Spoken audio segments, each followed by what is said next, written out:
Hello दोस्तों, जय हिंद, वंदे मातरम। कैसे हैं आप? कहते हैं किसी चीज़ की शुरुआत एक अच्छे विचार से की जाए तो बहुत अच्छा होता है। इसीलिए आज का सुविचार है, जब आँखों में अरमान लिया, मंजिल को अपना मान लिया, तो मुश्किल क्या आसान क्या, जब ठान लिया तो ठान लिया। यदि इंसान किसी भी चीज़ को करने के लिए ठान लेता है तो चाहे जितना भी परेशानी आए उसके रास्ते में तो वो कर लेता है। इसीलिए कहते हैं बी पॉजिटिव, हमेशा पॉजिटिव रहें, कभी भी निगेटिव ना हो। यदि इंसान निगेटिव हो जाता है तो वहीं से उसका पतन हो जाता है। इसी सुविचार के साथ चलिए आज का सेशन स्टार्ट करते हैं। आइए पढ़ते हैं क्वेश्चन नंबर 6। पहले तो हमें पता चलना चाहिए क्या होती है भाज्य संख्या और क्या अभाज्य संख्या।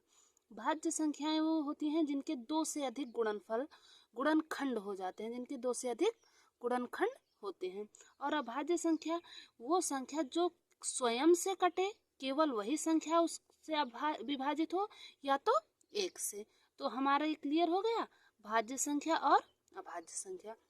अब क्वेश्चन क्या है, व्याख्या कीजिए कि 7 × 11 × 13 धन 13 और 7 × 6 × 5 × 4 × 3 × 2 × 1 धन 5 भाज्य संख्याएं क्यों हैं। तो चलिए चेक करते हैं।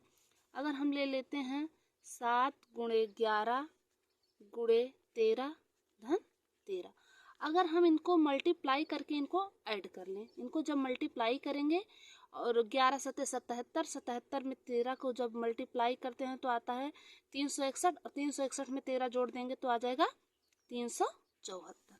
अब 374 के हम गुणनखंड करेंगे। चलिए, 2 एकम 2, 2 अट्ठे 16, 2 सते 14।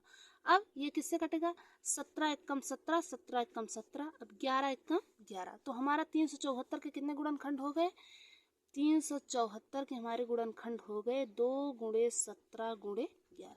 तो इसके हमें कितने गुणन, 3 मिल गए, 2 से अधिक। इसका मतलब ये कैसी संख्या है, ये भाज्य संख्या है, ये भाज्य संख्या है, क्योंकि इसके हमें गुणनखंड मिल गए। चलिए, अब इसके आगे दूसरा क्या कौन सा है, 7 × 6 × 5 × 4 × 3 × 2 × 1 धन 5।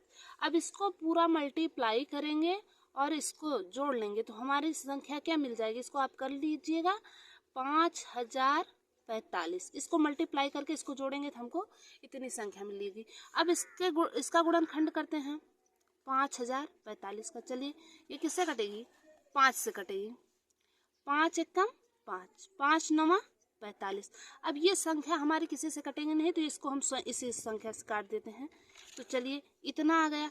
अब इसमें हम देखते हैं कि हमें 5045 के कितने गुणनखंड मिले, 5 × 1009 × 1। इसमें भी हमें 2 से अधिक गुणनखंड मिल रहे हैं 5045 के। अतः यह संख्या भी भाज्य संख्या है, अतः यह संख्या भाज्य संख्या है, संख्या है। आई होप आप लोग को ये समझ में आ गया होगा।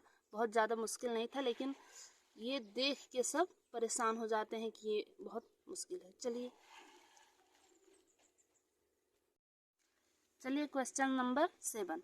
किसी खेल के मैदान के चारों ओर एक वृत्ताकार पथ है। इस मैदान का एक चक्कर लगाने में सोनिया को 18 मिनट लगते हैं, जबकि इसी मैदान का एक चक्कर लगाने में रवि को 12 मिनट लगते हैं। मान लीजिए कि वे दोनों एक ही स्थान और एक ही समय पर चलना प्रारंभ करके एक ही दिशा में चलते हैं। कितने समय बाद वे पुनः प्रारंभिक स्थान पर मिलेंगे।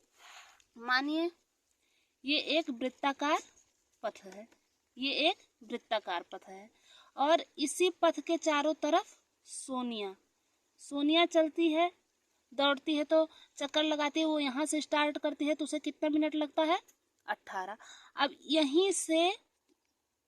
यहीं से चालू करता है रवि, यहीं से रवि चालू करता है, तो उसको कितना मिनट लगता है, 12 मिनट।